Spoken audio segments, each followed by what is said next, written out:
GMP 성경 이야기 가족 여러분 안녕하십니까? 하나님은 사랑이시다라는 관점에서 안교 교과를 해설하는 GMP 안교 교과 해설입니다. 자, 이번 주는 제7과 주의 인자는 하늘에 이르고, 기억절은 시편 57편 9절과 10절에 있는 말씀입니다. 주여, 내가 만민 중에서 주께 감사하오며 문나라 중에서 주를 찬송하리이다. 무릇 주의 인자는 커서 하늘에 미치고 주의 진리는 궁창에 이르나이다. 안식일 오후 이번 7과에서는 하나님의 인자하심이 얼마나 큰가에 대해서 이야기하고 있습니다. 죄로 죽을 수밖에 없는 속절없는 인간들을 하나님께서 얼마나 큰 은혜를 내려주심으로 인해서 그들을 구원하셨는가. 여러분, 적당한 은혜는 감사가 가능합니다. 근데 정말 큰 은혜는 감사가 어려울 수도 있습니다. 제가 한국에 있을 때 동중한 합회라는 곳에 소속되어 있었는데, 야영회, 장막부흥회 이런 걸 하게 되면은 제가 안전요원을 여러 번 한 적이 있습니다. 그리고 이 안전요원을 하면서 물에 빠진 아이들을 여러 번 건져준 적이 있어요. 그런데 참 재미있는 공통된 특징은 그들에게 감사하다는 이야기를 들은 적이 없다는 것입니다. 죽다가 살아난 사람은요, 사실 죽음의 문턱까지 다녀왔기 때문에 자기가 겪은 고난이 너무 크고 너무나 충격이었기 때문에 멘탈이 완전히 나가 있다는 거예요. 사실 뭐 감사한다고 해도 얼마나 큰 감사를 받겠습니까? 마음에 있는 큰 감사를 표현할 말이 궁색합니다. 그래서 이해합니다. 감사하다고 말 안 해도 그냥 누군가 죽을 고비에서 살아난 것만으로 그냥 만족하는 것입니다. 여러분, 우리가 하나님께 감사한다고 말은 합니다. 근데 정말 우리가 영원한 죽음에서 놓이게 된 것이 피부로 와닿습니까? 지금 이 땅을 살다가 잠시 눈을 감고 잠자는 것 같은 죽음도 피부로 와닿지 않는데, 하나님께서 영원히 분리되는 영원한 죽음이 어떤 것인지 잘 모르기 때문에 우리는 그냥 예수님의 십자가에 대한 막연한 감사를 하는 것이 사실입니다. 사실 그게 어떤 것인지 안다면 더더욱 하나님께 드릴 말씀이 없을 겁니다. 왜요? 우리의 부족한 말로 하나님께 정말 제대로 된 감사를 할 수 있을까요? 그걸 아시기 때문에 하나님은 우리가 어떠함과 상관없이 우리를 불쌍히 여기시고 은혜를 베풀어 주신 것입니다. 자, 우리의 감사가 형식적이고 뭘 모른다고 해도 하나님은 변함없이 구원받을 영혼들을 불쌍히 여기시고 스스로 그걸 만족하게 여기시고 또 그들에게 새 힘 주시고 약속 주시고 어기면 다시 언약하시고, 이렇게 신실하신 하나님이 계시기 때문에 우리는 그래도 희망이라는 것을 가지고 신앙하고 있다고 해도 과언이 아닙니다. 하나님의 이 신실하심을 알면 알수록 우리는 하나님 앞에 고개를 숙이게 되고 그분께만 예배하고 섬기게 된다 하는 내용이 안식일 오후의 내용입니다. 그래서 이 7과에서 서론에 말한 것처럼 이제 하나님의 인자하심이 얼마나 큰지 일요일부터 살펴보도록 하겠습니다. 일요일은 그의 인자하심이 영원함이라. 시편 136편을 읽어보라. 이 시편을 관통하는 생각은 무엇인가? 주님의 영원하신 인자하심에 감사하고 찬양하라는 것입니다. 시편 기자는 그 주장의 증거를 어디에서 찾는가? 창조와 이스라엘 역사를 통해 일하신 것에서 그 증거를 찾고 있습니다. 시편 136편은 26절로 구성되어 있는데 하나님께 감사하도록 계속해서 강요하고 있습니다. 여러분, 보통 감사를 하는 경우는요, 누군가에게 뭘 선물을 받았거나 남이 나에게 큰 호의를 베풀었기 때문에 감사하다 하는 일들이 많이 있습니다. 그렇죠? 우리 일상생활에서 일어나는 일입니다. 그런데 사실 나에게 너무나 큰 호의가 주어지면, 아니면 매일 호의와 친절이 나에게 베풀어지면 그 대상에게 감사를 하는 게 쉽지 않다는 거예요. 누가 밥을 한번 사줘요. 고맙습니다. 잘 먹었습니다. 이거는 쉬운데 매일 나에게 밥을 해주는 아내, 매일 나에게 밥을 해주는 어머니, 혹시 자녀, 그죠? 이런 사람들이 있으면 그 감사가 훨씬 덜해요. 매일 먹던 거기 때문에. 그럴 때 여러분, 아내가 밥을 챙겨주고 또 어머니가 식사를 챙겨주는 일을 당연하다 생각하지 마시고, 자녀가 나를 대접하는 건 당연하다 생각하지 마시고, 아이고 참 고맙다, 잘 먹었다, 감사합니다, 이런 이야기를 한번 해보시라는 것이죠. 세상이 참 밝아집니다. 그렇죠? 하나님께서 우리에게 큰 은혜를 베푸셨는데 그냥 우리가 뭐라고 안 해도 하나님은 우리에게 그렇게 인자를 베푸시는 게 그분의 속성이에요. 그분이 즐거움이에요. 그런데 그 일을 우리가 감사를 한다면 달라지는 거예요. 그 인자하심은 영원하세요. 그러나 우리가 감사하는 건 달라진다는 것이죠. 네, 여기서 이 시편 136편을 쓴 사람은 하나님의 사랑이 베푸신 일을 하나씩 하나씩 이야기를 합니다. 하나님께서 이 세상을 창조하시도록 우리가 요청했습니까? 그렇지 않았죠. 신들 중에서도 뛰어나신 하나님이 하늘과 땅과 물과 빛들을 다 만드셔서 우리에게 주셨어요. 그러니까 그 인자하심이 영원하시니까 감사하라는 거예요. 그냥 그분의 사랑이 사랑할 대상을 만드시고 그들에게 필요한 모든 것을 다 주신 거예요. 얼마나 꼼꼼하고 세세하게 주셨는지 모릅니다. 여러분, 저는 평생 꽃 안 봐도 살 수 있는 사람이에요. 네, 그런데 하나님이 낭비처럼 아주 넉넉하게 예쁜 꽃들을 많이 보여주셨어요. 네, 창조 이야기가 쭉 나오고 그 뒤로 애굽에서 출애굽하는 이야기가 나옵니다. 400년 동안 종살이를 하면서 하나님의 자녀라는 정체성을 거의 잃어버렸어요. 하나님의 형상이 없어져 가고 있습니다. 그런데 모세와 함께 호련히 찾아오셔서 열재앙과 장재와 재앙으로 그들을 인도해내시고 홍해를 가르시고 광야를 지나 다른 왕들을 다 정복하게 하시고 땅을 기업으로 주신 하나님을 찬양하라 이렇게 이야기합니다.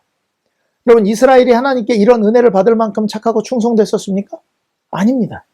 하나님을 잊어버려가고 자격이 없는데도 출애굽시켜 주셨어요. 근데 이 사람들이 감사했어요? 불평을 더 많이 했어요?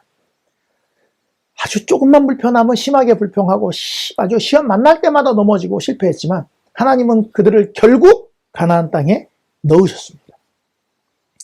이스라엘의 믿음이 좋아서 가나안 땅을 얻었습니까? 하나님의 신실하심이 그들을 가나안 땅까지 인도하셨습니까? 하나님이 신실하셔서 그랬어요. 우리 구원도 그런 것입니다. 우리가 뭘 잘나서 하는 게 아니에요. 그들이 지금 가나안 땅에서 성전을 짓고 예배하고 먹고 사는 모든 것이 이스라엘이 잘해서가 아니라 그분의 인자하심이 영원하시기 때문에 가능했다. 그렇게 이야기를 하는 것입니다.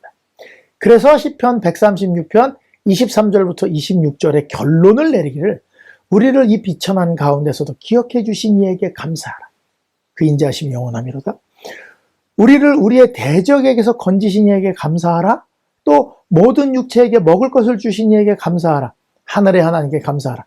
막 나열을 하려니까 너무 크니까 그냥 이제 뭉뚱그려서 이제 하나님께 감사하라. 이렇게 하면서 26절로 마치지만 감사할 게 너무나 많다는 것을 이야기하고 있습니다.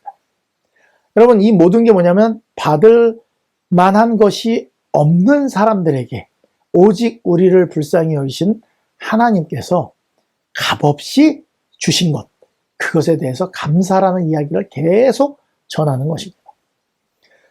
물, 공기, 햇빛, 매일매일 몸에 일어나는 모든 신진대사, 여러분이 하는 겁니까? 하나님이 자동으로 되게 하셨습니다.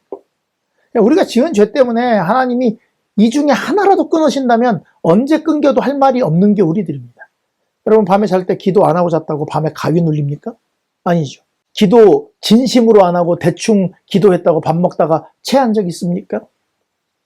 기도 안 하고 아침에 출근했더니 사고 나고 넘어져 다친 적 있어요?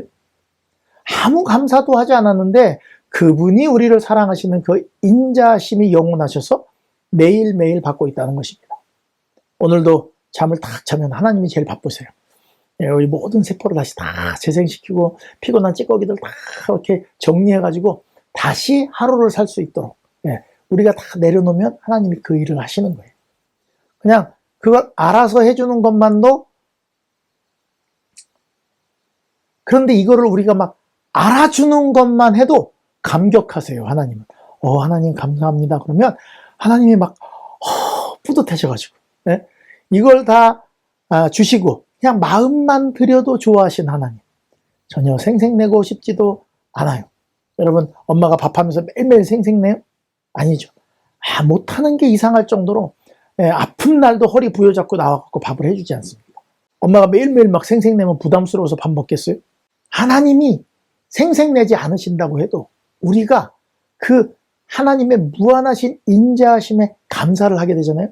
그러면 그 하나님을 우리 마음속에 모시게 되는 것입니다. 노래는 부르기 전에는 노래가 아니고 감사는 표현하기 전에는 감사가 아닙니다. 우리를 측량할 수 없는 사랑으로 사랑하시는 이 하나님의 사랑을 잘 인식하고 순간순간 감사함으로 이 하나님께 기쁨을 드리는 한 주가 되었으면 좋겠습니다. 자, 월요일입니다. 내 속에 정한 마음을 창조하소서.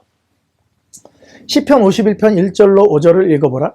시편 기자는 왜 하나님의 자비하심에 호소하고 있는가?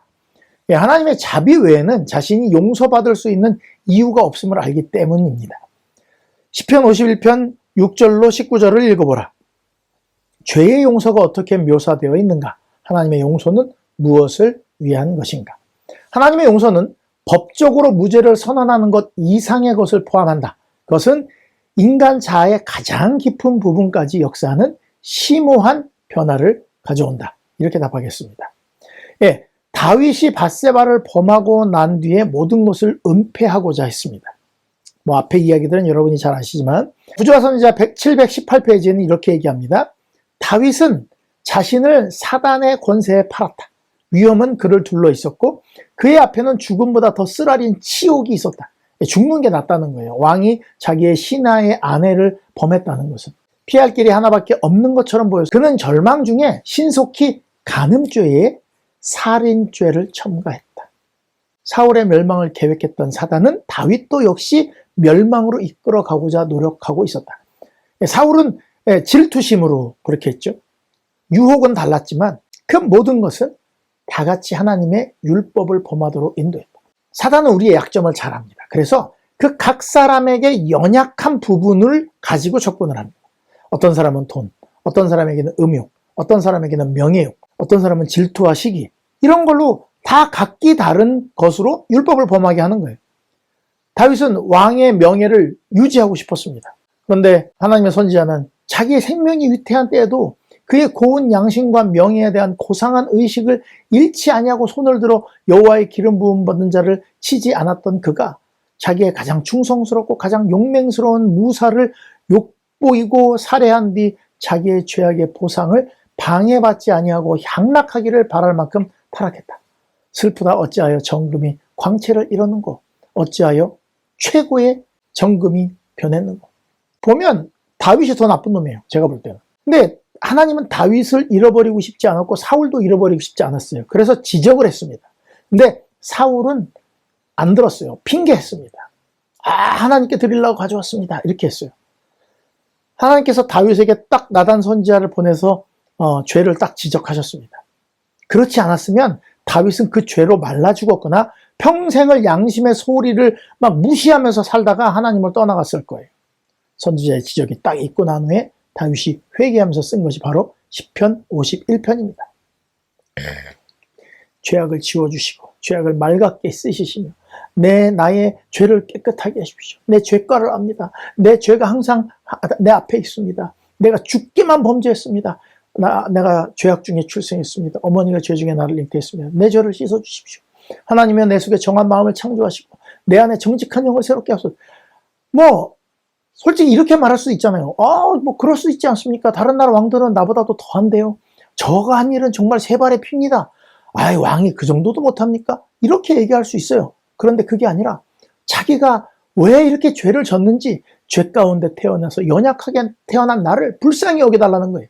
내 중심의 진실함을 원하시오니 교과에서 얘기하듯이 내 마음을 아예 새로 만들어 주십시오. 깨끗하게 해주시고. 뭘 의지해서? 하나님의 조건 없는 은혜를 의지해서 간구하는 것입니다. 왕이니까 분명 무시하고 나단을 죽여버릴 수도 있는데 그리고 비밀로 간직할 수도 있는데 하나님이 내 앞에 계신데 내가 그걸 잊어버렸구나 이렇게 생각하고 진실된 마음으로 상하고 통회하는 심령으로 하나님과 화목을 원한 것입니다. 그래서 그 이후로 밧세바가 낳은 아들이 죽죠. 우여곡절을 또 겪습니다. 하지만 다윗은 용서받은 죄인이 되었습니다. 그래서 시편 32편에 다윗이 이런 글을 씁니다. 허물의 사함을 받고 자신의 죄가 가려진 자는 복이 있다. 마음에 간사함이 없고 여호와께 정죄를 당하지 아니하는 자는 복이 있다. 내가 입을 열지 아니할 때 종일 신음함으로 내 뼈가 쇠하였다. 그 죄를 숨기고 있는 동안 얼마나 힘들었는지 얘기해요. 주의 손이 주야로 나를 누르시오니 내 진액이 빠져서 여름 가뭄에 마름같이 되었나이다. 내가 이르기를 내 허물을 여호와께 자복하리라 하고 주께 내 죄를 아뢰고 내 죄악을 숨기지 아니하였더니 곧 주께서 내 죄악을 사하셨나이다. 이로 말미암아 모든 경건한 자는 주를 만날 기회를 얻어서 주께 기도할지라 진실로 홍수가 범람할지라도 그에게 미치지 못하리이다. 여러분, 진실하게 하나님께 다가가면 그 인자가 크신 하나님은 우리를 용서하신다는 거예요. 옛날 사람이 죄를 지었다가 용서받은 사람이 되는 게 아니고 새 사람이 되는 것입니다. 새로운 사람. 마음을 새롭게 창조해서 다른 사람으로 태어나는 것을 이야기하는 것입니다. 우리가 하나님의 인자하심에 의지해서 우리의 죄됨을 고백하면서 회개하여 기도하면 분명 은혜로우신 하나님께서는 우리 마음을 재창조하시고 새로운 사람이 되게 하신다는 거예요. 옛사람 아닙니다. 그리고 이제 새 사람으로 하나님 앞에 또 가는 거예요. 또 죄를 지면 용서를 구하면 또 새 사람으로 만들어 주시고. 여러분, 하나님과 서먹한 일이 있으시면 다윗처럼 해보십시오. 내가 이러이러합니다. 그러면서 솔직하게 얘기하세요. 내가 안 하려고 했는데 하나님, 내가 죄 중에 태어난 걸 어떡하겠습니까? 불쌍히 여겨주십시오. 얘기하면 하나님께서 새로운 사람으로 맞이해 주시고 하나님의 그 놀라운 은혜를 경험하게 되실 것입니다. 우리 마음속에 새로운 마음을 창조해 달라고 기도할 수 있는 여러분이 되시기를 간절히 바랍니다. 자, 화요일입니다. 여호와여, 주께서 죄악을 지켜보실진대. 시편 130편을 읽어보라. 죄의 심각성과 죄인의 희망이 이 시편에 어떻게 묘사되어 있는가? 죄는 사람이 절망적인 곳에 빠진 것처럼 하나님과 분리되어 있는 죽음을 직면한 위급함으로 보여주지만 큰 사랑으로 용서하시는 하나님을 기다리는 것만이 유일한 희망임을 말하고 있다. 사람은 자신의 모든 것을 아는 사람을 볼 때가 제일 두렵습니다. 목사가 설교를 하고 있지만 완벽한 사람이 없기 때문에 자기 가족이 설교를 듣고 있거나 자기의 일거수일투족을 다 알고 있는 아내, 또 부모님, 친척 이런 사람들이 내 설교를 듣고 있으면 참 부담스럽습니다. 하지만 기별을 전해야 하는 것이니까 내가 그렇게 못하더라도 우리가 이렇게 살아야 된다 하는 것을 설교할 때가 있긴 합니다. 지금 여기에 시편 기자는요, 모든 것을 아시는 하나님 앞에 벌거벗겨진 채로 있습니다. 사실 우리도 하나님 앞에서만큼은 누구도 자신의 진심을 숨길 수 없어요. 그죠? 아무리 믿음 있는 척하고 착한 척하고 다 용서하는 척해도 하나님 앞에서는 유선이 없습니다. 왜요? 하나님은 어디를 보시기 때문에? 중심을 보시기 때문에. 이런 우리를 보면 일말의 가능성이 없습니다. 그냥 죽어야 돼요. 그런데 시편 기자가 안도하는 것은 사유하심이 주께 있다는 거예요. 내가 이렇게 죄인이지만 이 죄 중에 태어나서 이걸로 고민하는 인간들을 위하여 십자가의 아들을 죽게 하신 그 사랑의 하나님을 보니 희망이 있다 이거예요. 그래서 파수꾼이 아침을 기다림보다 내 영혼이 주를 더 기다린다라는 이야기를 합니다. 주님이 내 죄를 다 보시니까 주님 외에는 나를 용서할 사람이 없는 것입니다. 저는 경계 부대에서 보초 서는 그 부대에서 근무를 했습니다. 사람들이 근무 교대 시간이 얼마나 민감한지 모릅니다. 아무리 성품이 좋은 고참들도 추운 겨울에 근무 시간이 딱 정해져 있어요. 몇 초소는 지금 근무자가 출발하면 몇 분 안에 도착한다. 근데 그게 딱 머릿속에 있기 때문에 거기서 1분만 늦잖아요. 엄청 짜증을 내고 막 화를 냅니다. 1분 먼저 도착하잖아요. 아이고, 군기 들었다고 얼마나 좋아하는지 모릅니다. 이 남자들이요, 좀 치사하기도 하고 그 1분 때문에 추운 겨울이면 더 그렇고. 여러분, 그 근무 시간이 끝나려고 하면 그 시간이 얼마나 더디게 가는지 모릅니다. 계속 시계를 보는데 안 가요. 여러분도 퇴근 시간 다 돼가면 어떻습니까? 시간이 잘 갑니까? 안 갑니까? 일을 열심히 하는 사람은 금방 퇴근 시간이 와요. 근데 빨리 집에 가고 싶어갖고 자꾸 시계를 쳐다보면 시간이 진짜 안 갑니다. 여러분, 진짜 우리가 하나님을 기다리고 하나님을 만나고 싶은 마음이 퇴근 시간만큼은 됩니까? 네? 파수꾼이 아침을 기다리는 마음으로 기다린다면 얼마나 좋을까요? 하나님의 자녀는 주님을 의지하고 기다리도록 부름을 받았다 이렇게 얘기를 합니다. 자, 그러면 우리가 파수꾼이 아침을 기다리는 것처럼 막 애인이 자기 사랑하는 사람을 만나기 위해서 이렇게 기다리는 것처럼 그런 마음으로 하나님을 기다리면 얼마나 좋을까?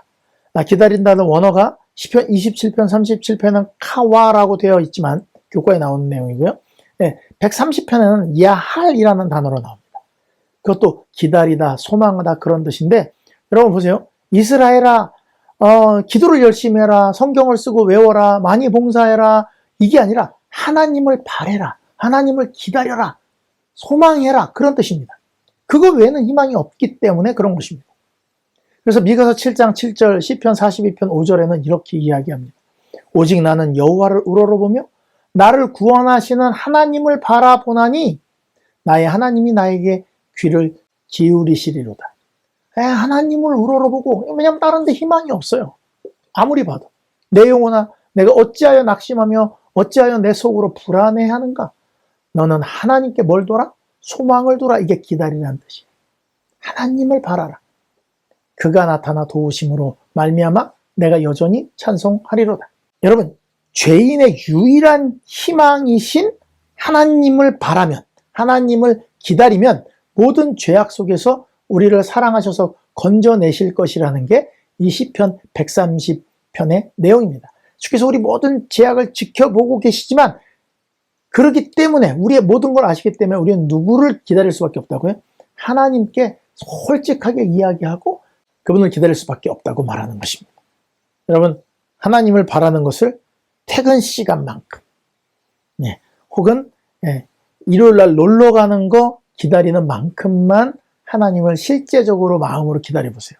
하나님이 우리를 얼마나 좋아하시는지 모릅니다. 그리고 이제 제가 좀 걸리는 부분이 있는데요. 여기 시편 기자의 큰 고통은 자신과 백성의 죄 때문이다, 이렇게 이야기하면서 백성들의 죄의 기록은 너무나 심각하여 하나님과 그들을 영원히 분리시킬 위기에 놓았다고 이야기해요. 그리고 성경의 심판의 날까지 죄의 기록이 계속되고 죄인의 이름은 생명책에서 지워진다고 말한다. 생명책에서 지운다고 하는데 지워지는 거예요. 여기 말한 그대로. 하나님께서 지우시는 게 아닙니다. 그러면서 출애굽기 32장, 시편 69편, 계시록 13장을 언급하는데, 여러분, 지워달라고 예수님이 지워주십니까?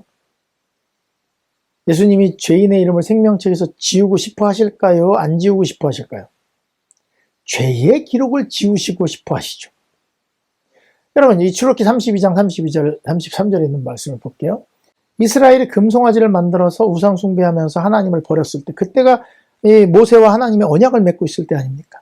그런데 이야기합니다. 하나님, 야, 내가 이스라엘 백성들을 다 죽여버리고 이제 내가 너로 한 민족을 이루겠다. 저 사람들 이제 나 필요 없다, 이렇게 얘기를 합니다. 그랬더니 모세가 아유, 그러지 마십시오. 여기까지 와가지고 이 사람들 구원 안 하면 능력이 없어서 죽였다 그럴 겁니다. 그러면서 하나님의 마음을 잘 아는 모세가 이렇게 이야기합니다. 그러나 이제 그들의 죄를 사하시옵소서. 그렇지 아니하오시면 원컨대 주께서 기록하신 책에서 내 이름을 지워버려 주옵소서. 여호와께서 모세에게 이르시되 누구든지 내게 범죄하면 내가 내 책에서 그를 지워버리리라. 이렇게 하니까 범죄하면 지금 범죄한 사람들 다 지워야 되잖아요. 근데 안 지웠습니다. 이건 절대 내용으로 읽고 판단하시면 안 됩니다. 모세는 하나님의 마음을 잘 알았고 용서를 구하고 용서 안 하시려면 주의 기록하신 책 생명책에서 이름을 지워달라 그런 거니까 우리가 살던 죽음을 죽는 게 아니라 영원한 생명을 버리겠다는 뜻입니다. 그랬더니 하나님 뭐라 그러세요? 내게 범죄하면 내가 내 책에서 이름을 지워버릴 거야 라고 말했지만 그 말 믿으면 안 됩니다. 그렇게 해서 이름 지워준 사람이 누가 있어요? 하나님에게서 끊어진 사람, 생명책에서 이름이 지워진 사람 딱 한 명밖에 없습니다. 예수님밖에 없습니다. 범죄하면 지워질까 봐 걱정이신 거예요.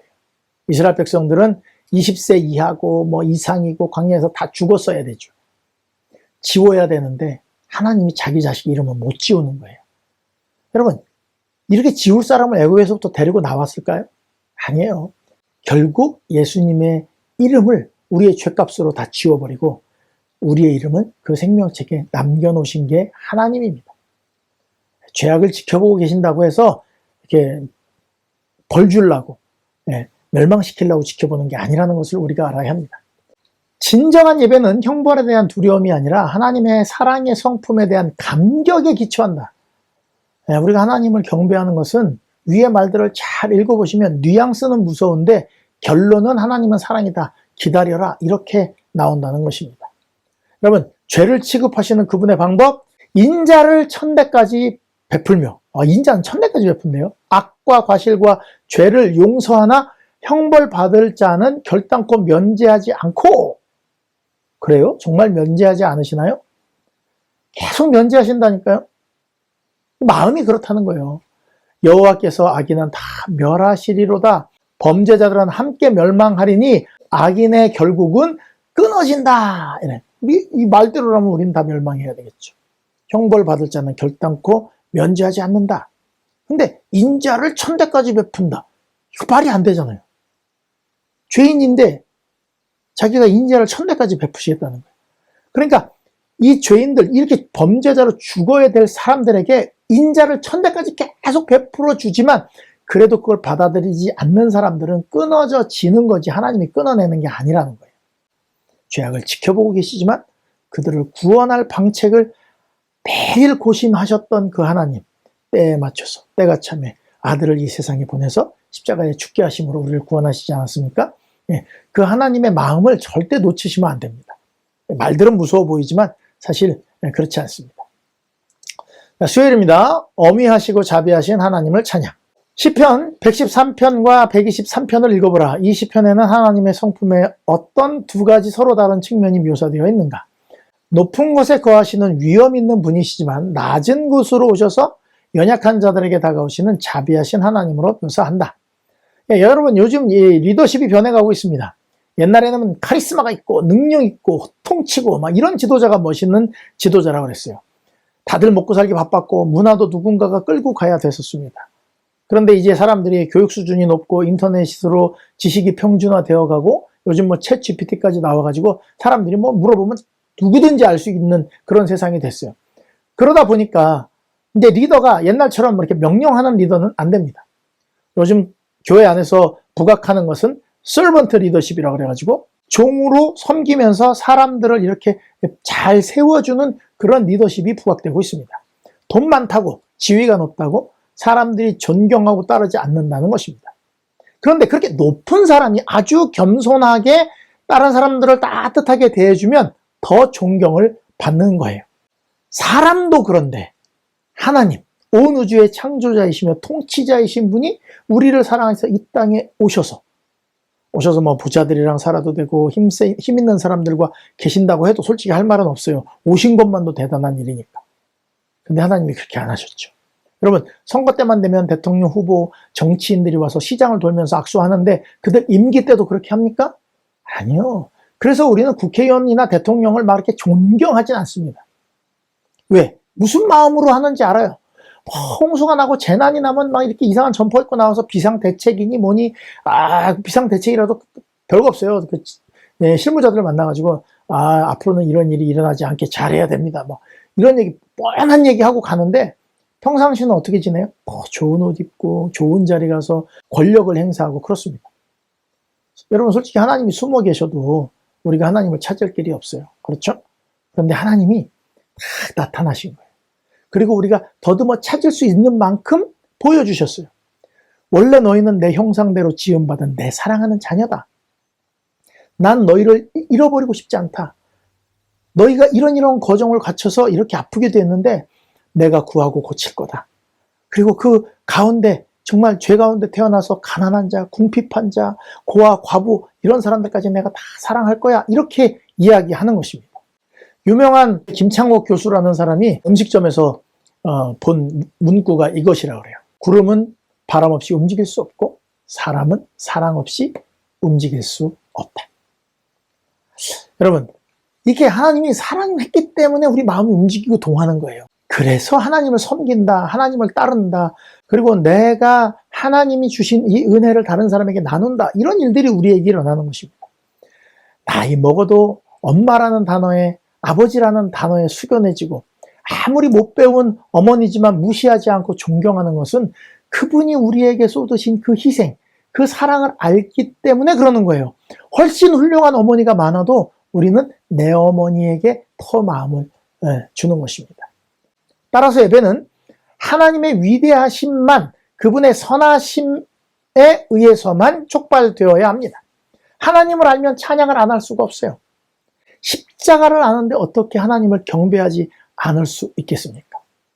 어미하시기만 하다 그러면 뭐 찬양 안 할 수도 있어요. 온 우주의 주인이시고 온 우주의 통치자이시고 우리보다 훨씬 더 큰 별들도 많고 우주의 거민들이 있는데 이 죄로 잃어버린 한 세계를 위하여 십자가에 자신의 몸을 바치시면서 사랑하신 그분 때문에 찬양할 이유가 생겼다. 목요일입니다. 그의 모든 은택을 잊지 말라. 시편 103편을 읽어보라. 여기에는 하나님의 자비가 어떻게 묘사되어 있는가. 사람의 삶의 모든 분야에서 받는 복이 하나님의 자비하심에서 우리에게 주어진 것이라고 표현한다. 네, 여러분, 시편 103편은 주님의 다양한 복을 열거하고 있습니다. 그 복은 번영하는 삶을 위한 그의 모든 은택을 포함한다, 이렇게 얘기를 해요. 여러분, 번영만 복입니까? 아닙니다. 예수님의 제자들은 다 비참하게 죽었습니다. 바돌로메, 아르메니아에서 전도하다가 거꾸로 십자가에 달려 죽임을 당했다. 도마, 인도에서 전도하다가 창에 맞아 죽었다. 나다나엘은 인도에서 전도하다가 산채로 피부가 벗겨져서 죽었답니다. 그리고 페르시아에서 톱으로 육신을 두동강 내서 죽은 시몬이 있다고 그래요. 여러분, 베드로 십자가에 거꾸로 죽었습니다. 바울 참수를 당했다고 그러죠. 여러분, 이렇게 죽은 사람들은 복 있는 사람들입니까? 하나님을 위하여 자기의 목숨을 버린 사람들도 복 있는 사람들입니까? 여러분, 하나님을 신실히 섬기지만 가난하게 산 사람도 많고요. 이렇게 비참하게 죽음을 당한 사람들도 많습니다. 번영하는 삶을 위한 모든 은택만 복이 아니라는 것이죠. 교과에 나와 있는 것이 조금 우리한테 기복신앙 같은 거를 조금 이렇게 보여줄 수 있는데, 어차피 죽을 사람인데 우리는 하나님을 신실히 섬기다가 하나님의 종으로 죽는 거, 순교당하는 것도 큰 축복 중에 하나입니다. 이런 복 받고 싶으세요? 안 받고 싶으세요? 받아야 된다는 건 머릿속으로 아는데 받고 싶진 않죠, 굳이. 여러분, 수능을 앞두고 애가 열심히 공부해서 그 공부한 성적을 거두는 복을 누리는 게 낫습니까? 아니면 공부 안 하고 뺑뺑 놀면서 어려움을 피하면서 쉽게 가는 게 낫습니까? 어렵지만 이기고 나면 진짜 큰 복이 되거든요. 여러분, 신앙을 하는데 항상 번영하는 사람이 믿음이 성장하고 하나님을 더 잘 알게 되겠습니까? 아니면 시련과 고통을 이겨내면서 신앙이 더 잘 성장하고 하나님의 사랑을 더 잘 알게 될까요? 여러분, 하나님을 사랑하고 섬길 때에 어려움을 받아도 복입니다. 번영 안 해도 괜찮아요. 그 어려움이 없었으면 믿음이 성장하지도 않습니다. 이제 구정인데 새해 복 많이 받으시기 바랍니다.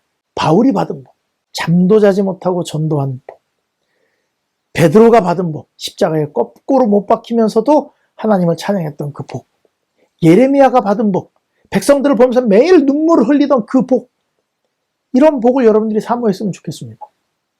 여러분, 주님을 송축하는 것은 복 받았기 때문이 아닙니다. 수요일에서 말한 대로 그분의 하신 일이 나에게 아무 혜택이 없어도 송축 받으시기에 합당하기 때문에 그런 거예요. 여러분, 여기 이제 보시면, 여러분, 여기 박춘자 할머니라는 분이 전 재산 6억 3천 중에서 3억 3천만 원은 초록우산 어린이재단에, 3억은 장애인 거주시설, 성남 작은 예수의 집 건립금에 기부를 했답니다. 40여 년 동안 장애인들을 위해서 봉사를 하셨대요.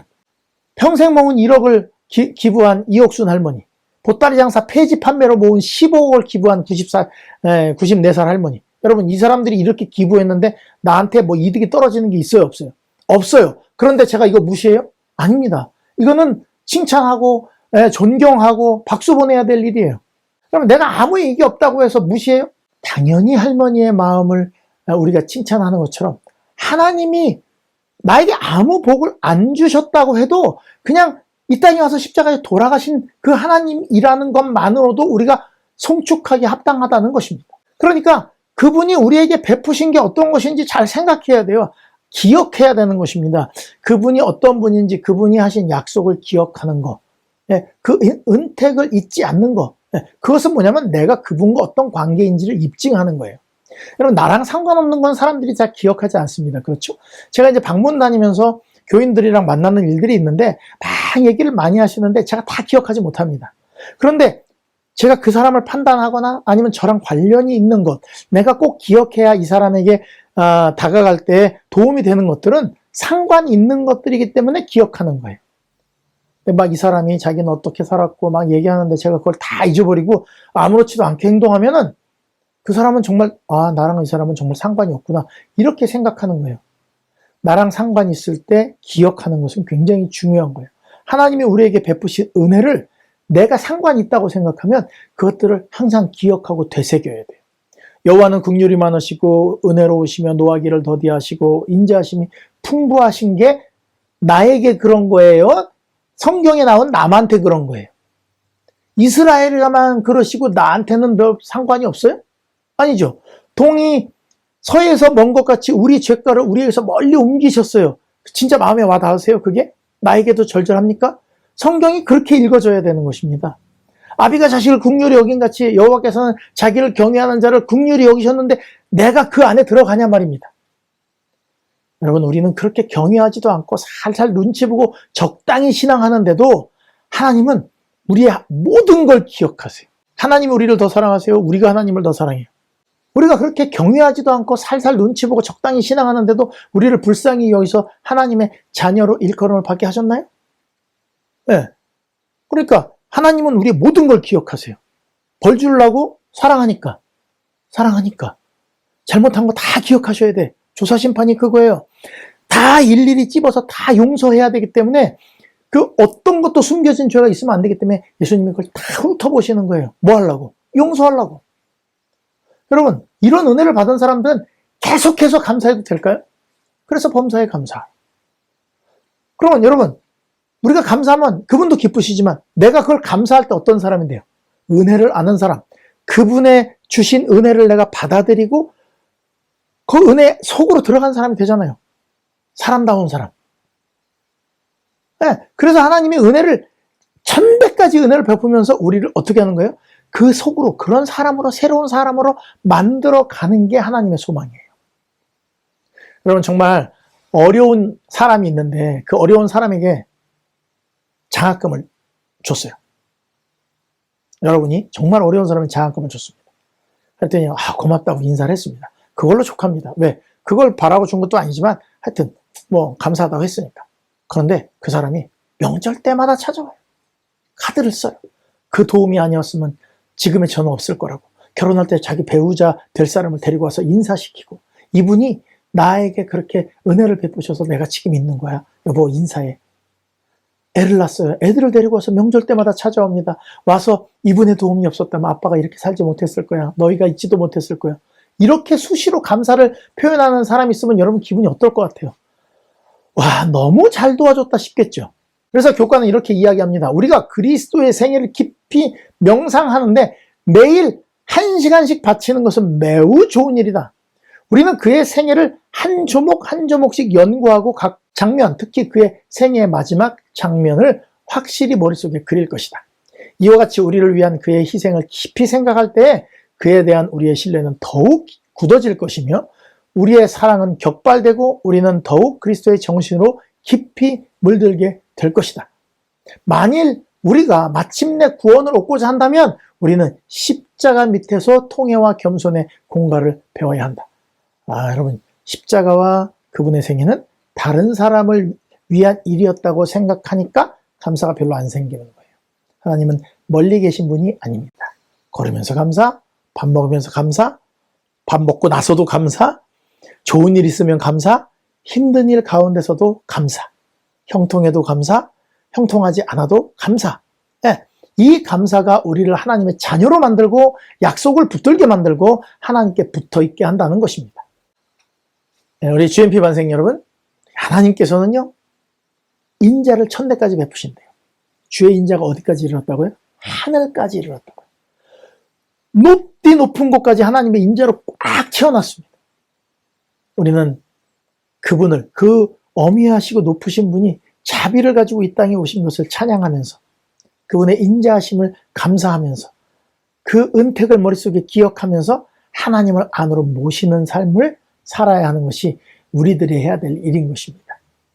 우리 한 주일 동안 제가 말씀드린 내용들을 통해서 하나님이 우리를 얼마나 사랑하시는지를 다시 한번 마음속에 깨달으시고 감사를 통해서 하나님을 마음속에 모시고 하나님이 주신 그 모든 은택들이 여러분들의 마음속에 이렇게 새겨지는 그런 귀한 한 주가 되기를 간절히 바라면서 교과 공부를 마치도록 하겠습니다. 다음 주에 다시 뵙도록 하겠습니다. 감사합니다.